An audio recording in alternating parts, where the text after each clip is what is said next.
বেশি বেশি কথা বললে তোমার হবে না। তাই মরণ কারো বারণ মানে না, মরণ কারো বারণ শোনে না। হ্যাঁ, যেখানে যার থাকে মরণ সেই দিকে চলে চলো। তাহলে যেখানে ভাগ্যে লেখা আছে মরণ আছে আমার অমুক জায়গাতে, কোন হোটেলে তোমার মরণ হবে, কোন লড়াই করে তোমার মরণ হবে, তুমি বুঝতে পারবে না যে আমার মরণ হয়ে গেল। তাহলে তুমি যতই কর্ম করো তুমি ঠেকাতে পারবে না মহামান্য জন আদালত। তাহলে এই প্রশ্নের উত্তর পাওয়া গেল না যে দেবাদিদেব মহাদেব ভোলানাথ 12 বছর কেন খেতে পেল না। এক কথায় উত্তর বলে হয়ে গেল।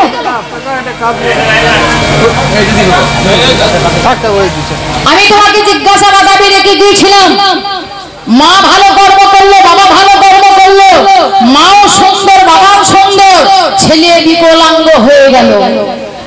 হ্যাঁ, রক্ত অল্পতা হয় দেখো আয়রন অভাবে, বিকলাঙ্গ হয় আয়রন অভাবে, ইত্যাদি ইত্যাদি আপনাদেরকে বুঝিয়ে দিয়ে চলে গেল ভাবের ভাষায় মহামান্য জনাদালত।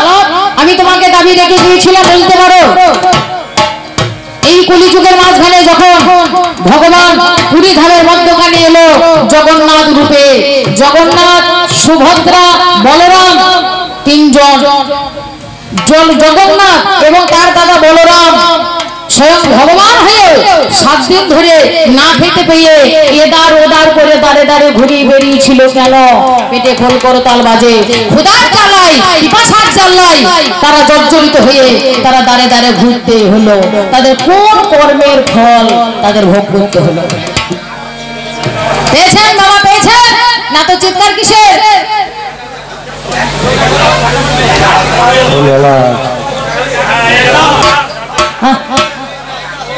বাবা কোথায় কোথায় করে গেছে চালাকি, যত করবে চালাকি তত বুঝবে এ চালাকি জ্বালাকি। বলতে বলতে বলে গেল নামদার মানধাত্তা, এই মানধাত্তার জন্ম হলো বাবার কাছ থেকে, মানধাত্তার জন্ম হয়েছে বাবার কাছ থেকে, মানধাত্তার জন্ম হয়েছে মায়ের দরকার হয় নাই, কর্মের দ্বারা কি হয়েছে? বাবার দ্বারাই ছেলে হয়? হ্যাঁ, বাবার দ্বারা ছেলে হয় না বাবার পেটে বাচ্চার জন্ম হয়? পুরুষে গর্ভাশয় আছে, মেয়েদের গর্ভাশয় আছে। হ্যাঁ, সেই গর্ভাশয় সন্তানের জন্ম হয়। 10 মাস সন্তানকে ধারণ করে, মানে 9 মাস 20 দিন, মানে নামে 10 মাস 40 সপ্তাহ ধরে মা সন্তানকে গর্ভে ধারণ করে, তারপর সন্তানকে প্রসব করে। হ্যাঁ, কিন্তু বাবাকে যদি বলা হয় ধরো, মা ধরতে, বাবা ধরতে পারে? হ্যাঁ, বাবা ধরতে পারে না। আমার পাল্লাদারের কথায় বোঝা গেল এই কথাটা ভুল। ভুললেন কি হয়েছে জানেন? একজন বয়স্ক মানুষ, তার খুব অসুখ হয়েছে, তা অসুখটা যে কি সেটা বুঝতে পারছে না, ধরতেও পারছে। হ্যাঁ, তা বারবার কাটোয়া যাচ্ছে আসছে, অসুখ ধরতে পারছে না। ডাক্তার বাবু বলছে কাকা বাবু আপনাকে অনেক কিছু পরীক্ষা নিরীক্ষা করা হলো, এবারে একটু প্রস্রাবটা পরীক্ষা করতে হবে। বেশ ঠিক আছে, তাই হবে। কবে চেম্বার খোলা থাকবে? আগামীকাল আমার চেম্বার খোলা থাকবে, আপনি সকালবেলায় আপনার প্রস্রাব নিয়ে এসে দেখাবে, আমি চেক করে দেব। তারপরে দিন বাবা বৃদ্ধ মানুষটা সকালবেলায় উঠেছে, সকালবেলায় উঠে এইবার কিন্তু একটু প্রস্রাব করে একটা বোতলের মধ্যে ভরে রেখে দিয়েছে। কিছুক্ষণ পরে এবার কাটোয়া যাবে, ডাক্তারবাবু চেক আপ করবে, বোতলে ভরে রেখে দিয়েছে সিঁড়ির পাশে। হ্যাঁ, বাড়িতে ছেলে মানুষ বৌমা তাড়াতাড়ি করে আসতে লেগে কিন্তু হঠাৎ করে পা লেগে হঠাৎ করে পড়ে গিয়েছে। কোনো প্রকারই ছিপিটা ভালো আটা ছিল না, বয়স্ক মানুষ তো ঠিক মতো আটা ছিল না, ছিপিটা না আটানোর ফলে সব শুদ্ধ পড়ে গিয়েছে, মাল সব পড়ে গিয়েছে। বৌমা মনে মনে চিন্তা করছে, এই যা বাবা বলেছিল এখানে প্রস্রাব ভরে রেখেছি, সকালবেলায় গিয়ে ডাক্তারবাবুকে দেখাতে হবে, এইবার যদি জানতে পারে আমি ফেলে দিয়েছি কি হবে, কি বলবে? হ্যাঁ, ঠিক আছে, কিছু করার না। তাড়াতাড়ি করে বাথরুম ঘরে গিয়ে তাড়াতাড়ি করে বাথরুম ঘরে গিয়ে কিন্তু নিজে একটু করে ওই জায়গাটা রেখে দিয়েছে।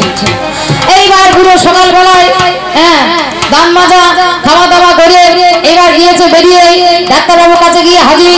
কম্পাউন্ডার প্রস্রাবটা চেক আপ করে গেল, কম্পাউন্ডার দেখছে প্রস্রাব চেক আপ করেছে, হ্যাঁ রিপোর্ট এসে গেছে। ডাক্তারবাবু রিপোর্ট কাকা বাবু সামনে বসে আছে আর ডাক্তার বাবু রিপোর্ট দেখছে আর রিপোর্ট দেখে চক্ষু স্থির। হ্যাঁ এরই রিপোর্ট। হ্যাঁ একবার করে রিপোর্ট দিকে তাকাচ্ছে আর একবার করে গুরুর দিকে তাকাচ্ছে। গুরু বলছে ও ডাক্তার বাবু আমার কি হয়েছে? ডাক্তার বাবু আমার কি হলো? তা হয়েছে কাকা বাবু এ যা হইলো হইলো এ হইলো কি করে? ও ডাক্তার বাবু আমার রোগটা কি হয়েছে বলো? আরে কাকা যা হয়েছে হয়েছে সেটা হইলো কি করে আমি সেটাই চিন্তা করছি। আরে আমার রোগটা কি হয়েছে? এ যা রোগ হয়েছে সে রোগ কোনোদিন হবার নয় সেই রোগ হয়েছে। হইল কি করে? আর হলো হলো এবার হবে কি করে? ও ডাক্তার বাবু এ কি হয়েছে আর কি হবে সেটা তো বলবেন। হ্যাঁ হ্যাঁ কাকা বাবু আপনার এই প্রসাবের রিপোর্টে আমি যা দেখতে পাচ্ছি না, হ্যাঁ আপনার 5 মাস গর্ভ হয়েছে, আপনার বাচ্চা হবে। এ হইল কি করে? আর যদি হইলো হইলো এবার হবে কি করে? হতে গেলে তার দরকার হবে কি করে? হবার নয় তা কখনো হয় না হয় না হয় না। আমার পাল্লাদার আপনাদের কাছে এসে আমার বাবা দৌড় করে মায়ের দামান দিদি দৌড় করে সবার মাঝখানে দাঁড়িয়ে তাজ্য মাঝে তাজ্য বানিয়ে সবারই চোখে শস্যের ভুলি থেকে আজকে ছেলের হাতে বোমা দেওয়া করে ভুলিয়ে দিয়ে গেছে। আরে পাল্লাদার ছেলের হাতে নাড়ু দিলে ছেলে ভোলে কিন্তু ছেলের বাবা ভোলে না। ছেলের পাল্লাই পড়া নাই তুমি ছেলের বাবার পাল্লাই পড়েছো। তোমার কি হয় দেখো কর্ম ভাই। আমি দেখবো আজকে তোমার কর্ম থাকে কোথায়? নামাজ যাকাত রোজা কলমা কজন হজে গিয়েছে? কজন নামাজ পড়েন?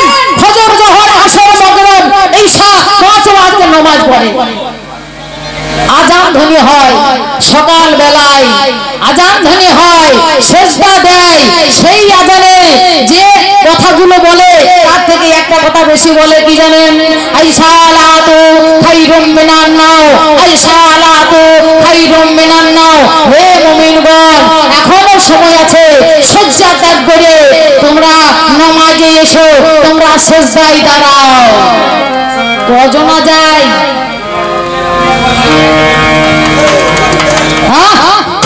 তাহলে তোমাদের কর্মের অনেক ভুল আছে, সেই দিকে লক্ষ্য করে আমি তোমাকে বলে দিয়েছিলাম। যাই হোক করবো না বেশি দেরি। পাঁচাটি প্রবন্ধ ধরি সুর ধরবো হারিব দুর্বণী নিরানন্দ আচার্য তত ভক্ত ব্যক্ত ইয়া করতে মানন্দিনী তাই বলো হরি হরি মনম সর্বগ।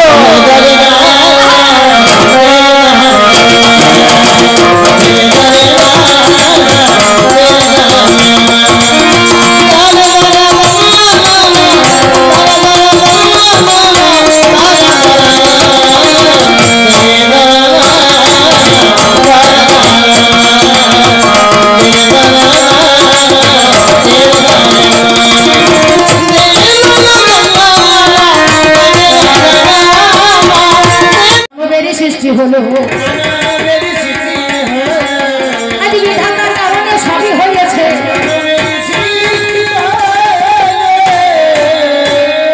ওটাই বলে পাল্লাদার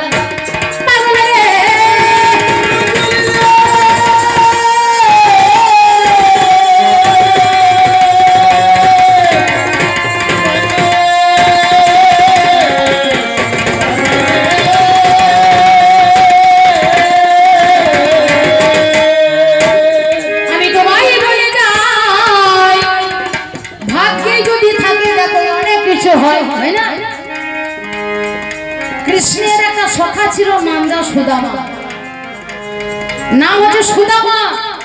তা কিছুই ছিল না, ছেঁড়া কাপড় পরে থাকতো। তার স্ত্রী একখানা কাপড় পরে দিন কাটাতো, একদিকে শুকাইতো আর সেই শুকনো কাপড়টা আবার পরতো, আবার ওই একটা কাপড়ই আবার ভিজিয়ে আবার শুকিয়ে এইভাবেই পরতো। এমন দারিদ্রতার মধ্যে সংসার ছিল তাদের। চিন্তা করলো একবার কৃষ্ণের কাছে যায়। তার স্ত্রী বলল তোমার বন্ধু তো রাজা মানুষ, তোমার বন্ধুর কাছে কিছু চাইলেই তো তুমি পাবে, একবার গিয়ে দেখো না। সুদামা মনে মনে চিন্তা করছে আমি একদিন প্রতিজ্ঞা করি যে কৃষ্ণ তোর কাছে কিছু চাইব। একদিন কৃষ্ণ সুদামা যখন শান্তিপুরীর আশ্রমে থাকতো পড়াশোনা করতো, হ্যাঁ সেই দিন কৃষ্ণ সুদামাকে বলেছিল দুটো নাড়ু নিয়ে আয় না, ওই গুরুমায়ের রান্নাঘরে আছে। বলে ঠিক আছে নাড়ু নিয়ে আসবে, গুরুমাকে বললেই দেবে। বলে না গুরুমাকে বললে দুটো দেবে। ওই দুটো তো আমার মন ভরবে না, পেট ভরবে না। তুই এক কাজ কর, আমাকে এক মুঠো নাড়ু নিয়ে এনে দিবি। এক মুঠোতে যতটা ধরবে মানে চুরি করে দিবি, তবে তো বেশি পাবি। আর চাইলে দুটো দেবে, ওতে মন ভরবে না, পেট ভরবে না। বলে ভাই চুরি করবো গুরুদেবের আশ্রমে এসে, আশ্রমে এসে চুরি করবো? বলে তুই যে বললি আমাকে বড় ভালোবাসিস, আমার জন্য তো এইটুকু চুরি করতে পারবি না? বেশ, তুই বলছিস বলে আজকে আমি চুরি করছি। ভাই আমি জীবনে কোনোদিন চুরি করি। যেই না হেসেল ঘরে অমনি ঢুকে গেল, যেই না ঘরে ঢুকে যখন আরো চুরি করিতে লাগিল, যেই না দুটো নাড়ু বার করেছে সেই সময় চিৎকার করে বলে রাখছে, গুরুমা তোমার রান্না ঘরে সুদামা নাড়ু চুরি করছে।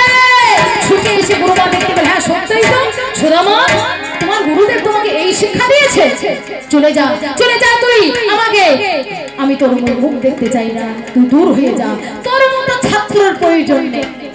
সেদিন সুদামা বলেছিল, কৃষ্ণ যার জন্য করি চুরি সে বলে চোর। আজকে তোর জন্য আমি চুরি করতে গেলাম, তুই আমাকে চোর সাজিয়ে দিলে আমার গুরু মায়ের কাছে। সত্যই যদি আমার সাধনা ঠিক থাকে, আমি তোকে এই জায়গায় প্রতিজ্ঞা করলাম, আমি তোর কাছে কোনো কিছুই চাই না, কিছুই চাইব না তোর কাছে। তাই সেই ছোট্টবেলায় আস্তে আস্তে বড় হলো, তার স্ত্রী পাঠিয়ে দিল, যাও তোমার বন্ধুর কাছে কিছু চেয়ে নিয়ে এসো, তোমাকে যা চাইবে তুমি তাকে তাই দেবে তোমাকে। এইবারে বন্ধুর কাছে গিয়ে হাজির হয়, সুদামাকে দেখে তার কত আনন্দ হয়, বন্ধ হয়ে পড়ে সেবা। ভগবান নিজে বন্ধ হয়ে বন্ধুকে কাছে পেয়ে নিজে তার সিংহাসনকে ছেড়ে দিয়ে ভগবান সেই ভক্তের চরণ ধৌত করে দিচ্ছে। রুক্মিণী সত্যভামাকে বলছে, চাদর তোলাও, আমার বন্ধুর বড় কষ্ট হয়েছে। তাকে এত সেবা করার পরে যখন চলে যাচ্ছে, বলছে বন্ধু অনেকক্ষণ এসেছি, এবার বাড়ি যাওয়ার বেলা, এবার আমি বাড়ি যাই। বাড়ি যাবি? ঠিক আছে তবে আয়, আবার আসিস। যা চলে যাচ্ছে, আর যাওয়ার সময় মনে মনে চিন্তা করছে, আমাকে তো কিছু চাইতে বলেছিল, কিন্তু আমি যে বলেছি আমি কিছু চাইবো না। আবার পিছন ফিরে তাকিয়ে দেখছে, কি হলো সুদামা কিছু বলবি? না না কিছু বলবো। অন্তর্যামী ভগবান সে যে বিধাতা পুরুষ হলো, অন্তরের খবর সবই জানিবারে ছিল। আবার যেতে যেতে পিছনে ফিরে যাই, কিছু বলবি বন্ধু? বলে না ভাই কিছু না, কিছু চাইব না। ধীরে ধীরে এইবারে চলিবারে গেল, যেই না ঘরের মধ্যে প্রবেশ করবে ভালো, যেখানেতে ছিল তার কুটির দেখিবারে পাই, সুন্দর একটা রাজ প্রাসাদে বানাইয়া দেয়। আর বাইরে দরজায় দাঁড়িয়ে অপেক্ষা করে গেল তাহার অর্ধাঙ্গিনী রানী সেজে রইল, রাজ আভরণ রাজ পোশাক পরিধান করে স্বামীর আশায় আজ বাহিরে দাঁড়িয়ে সেজে দাঁড়াইয়া। তোমার বন্ধু কত ভালো, এত সুন্দর প্রাসাদ বানাইয়া দিল।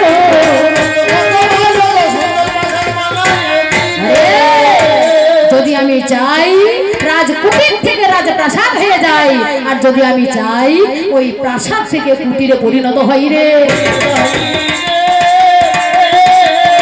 যাহা কিছু হয় ভাগ্যের দোহাই।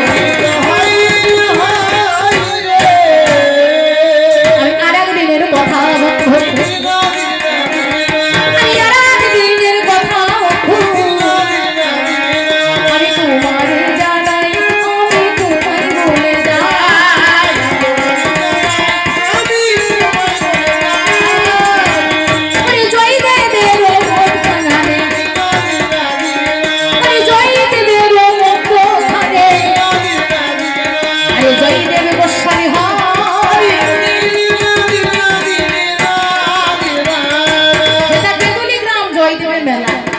সেখানে ছিল জয়দেব ঠাকুর। জয়দেব ভগবানের ভাগবত পাঠ করত, ভগবানের নাম গুণগান করত, ভগবানের পূজা অর্চনা করত, কিন্তু পদ্মাবতী ভগবানের নাম গুণগান করতো না, সে শুধু স্বামী সেবাই করত। হ্যাঁ, জয়দেব এত সেবা করে গেল, কিন্তু দর্শকের লোকেরা ওরে নামটি যাহার পদ্মাবতী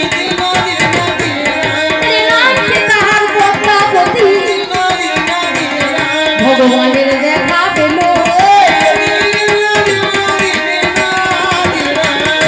ভগবান স্বয়ং এসে তার ঘরে তার হাতে সেবা নিয়েছিল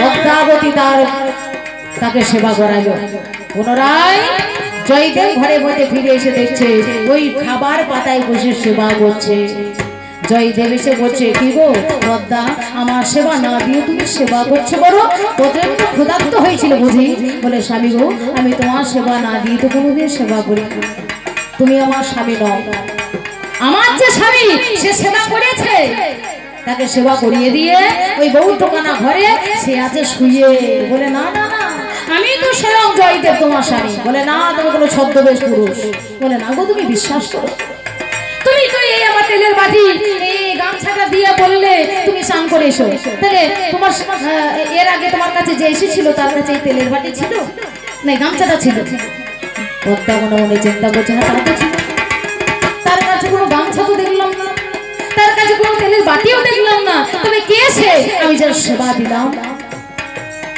ঘরের ভিতরে তিনি করে দর্শন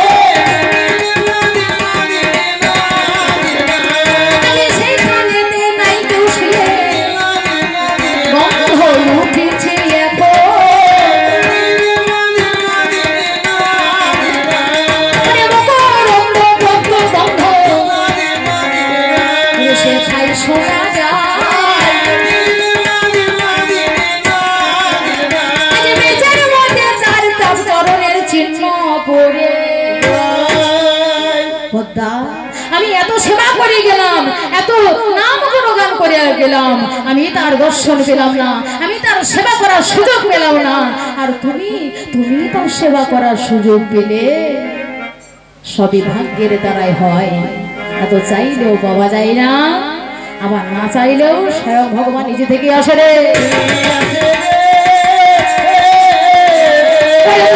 সংক্রান্তির দিনে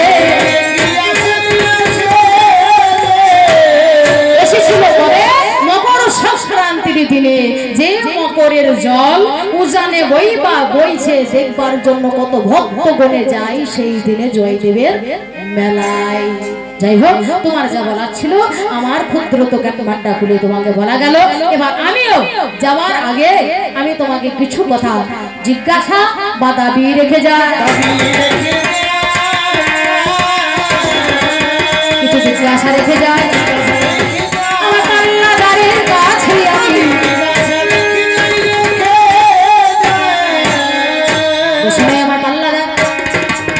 আমি দেখিবারে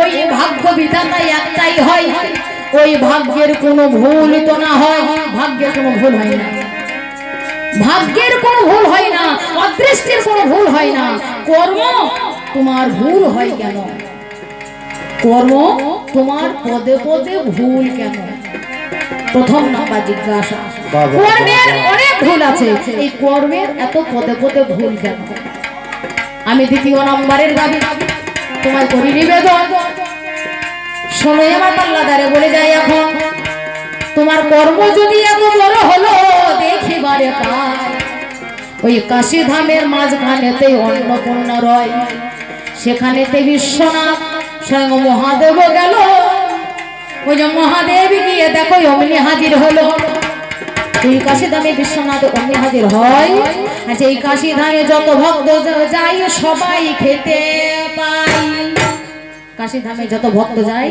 কোনো ভক্ত কিন্তু অনশনের তার দিন কাটে না সবাই কিন্তু মায়ের কাছে মায়ের প্রসাদ পাবেই পাবে কিন্তু স্বয়ং দেবাদিদেব মহাদেব ভোলানাথ সেই অন্নপূর্ণা স্বামী সে 12 বছর পাই নাই খেতে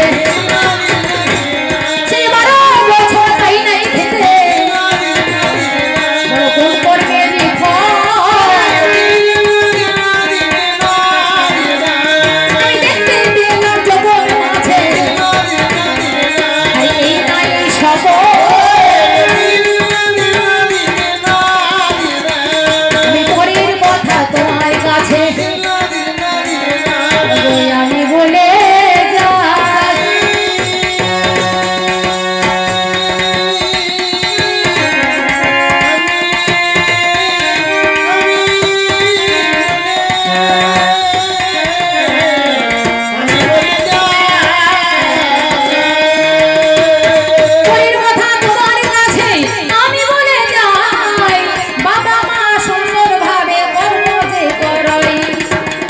বাবা মা কর্ম করলো, সন্তানের জন্ম হলো, তুমি যদি বললে তাই যদি হয়, বাবা মা কর্ম করলো, সন্তানই জন্ম দিল, কিন্তু সেই সন্তান কেন বিকলাঙ্গ হইব?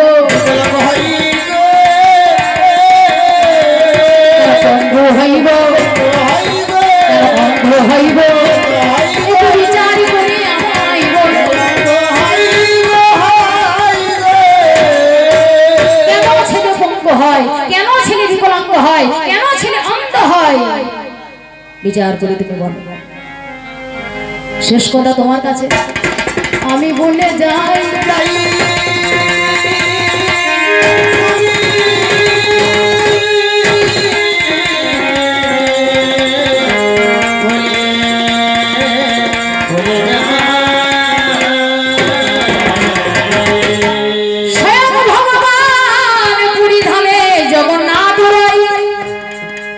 স্বয়ং ভগবান পুরী ধামের মাঝখানে জগন্নাথ সুভদ্রা আর বলরাম রূপে ছিল।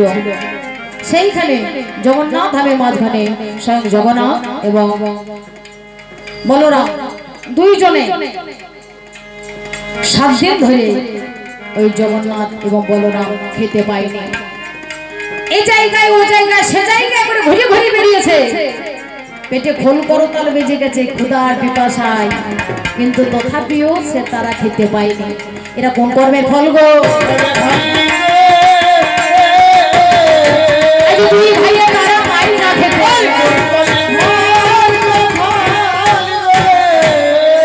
এই কটা কথাই আমি তোমারে জানাই, সময় আমার আল্লাহ দান শুনবেন সবাই, আর বেশি কথাই আমি বলবো না। এইখানে রেখেই আমার গান বই আলোচনা, এইখানে প্রথম পালা আমি শান্ত করি, চাঁদের হাতে ভক্ত করে বলো না হরি হরি। যাওয়ার বেলায় বলে যাই, একবার মুখে হরি বল, এই হরি ছাড়া কৃষ্ণ ছাড়া এই বিধাতা ছাড়া কোনো গতি নাই, গতি নাই, গতি নাই। একবার কৃষ্ণ নামে কাঁদিবি কবে আমার পরম, আমি কবে যাব বিষয় ছেড়ে, কবে যাব বিষয় ছেড়ে, ওই না মধুর বৃন্দাবন, কৃষ্ণ নামে কাঁদিবি কবে আমার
কৃষ্ণ নামে নামা বলি,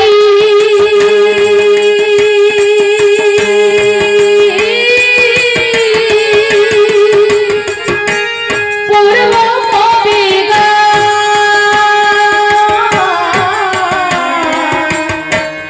কবে আমি